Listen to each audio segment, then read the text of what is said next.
Assalamualaikum warahmatullahi wabarakatuh. Saya Fakri Arya Putra dari 10 TO 1 ingin mempresentasikan tentang Sunan Kudus.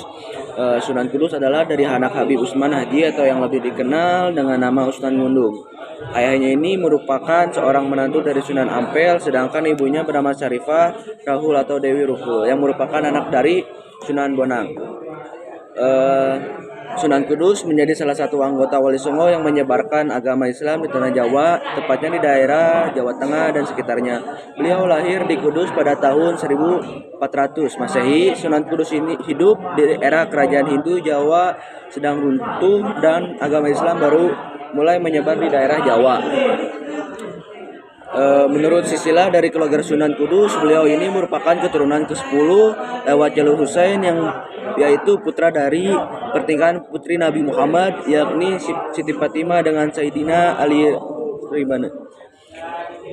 Sunan Kudus memiliki nama asli Ja'far Sahadik. Beliau mendapatkan gelar Raden karena ayahnya merupakan senopati atau panglima pada masa pemerintahan Kesultanan Demak. Beliau juga mendapatkan julukan sebagai Raden Amir Haji. Hal ini dikarenakan sewaktu naik haji Sunan Kudus selalu mendapatkan peran sebagai pemimpin rombongan atau amir. Perjalanan naik hajinya ini cukup sering hingga nama Raden Amir Haji sangat dikenal oleh masyarakat.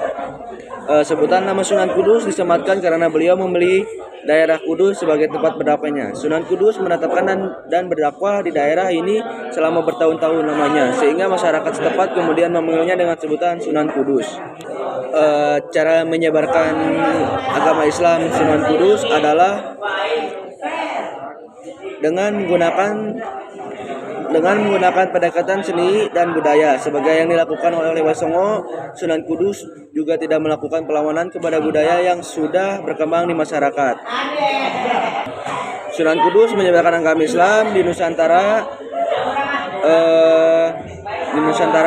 Sunan Kudus awalnya berkenal dengan daerah Tandus di Jawa Tengah yang sangat itu ia diangkat sebagai panglima perang. Cara Sunan Kudus menyebarkan agama Islam banyak dipelajari dari Sunan Kalijaga. Sunan Kudus datang ke desa-desa dan menyebarkan dengan berdakwah yang hampir sama dengan Sunan Kalijaga yang toleran dengan budaya yang ada. Sunan Kudus juga memanfaatkan simbol Hindu Buddha yang ada. Dari sifat keteladanan Sunan Kudus adalah mengajarkan cara berdakwah, juga memperhatikan penggunaan teknologi, arsitektur yang ada termasuk membangun masjid, menara Kudus. Sekian dari saya. Wassalamualaikum warahmatullahi wabarakatuh.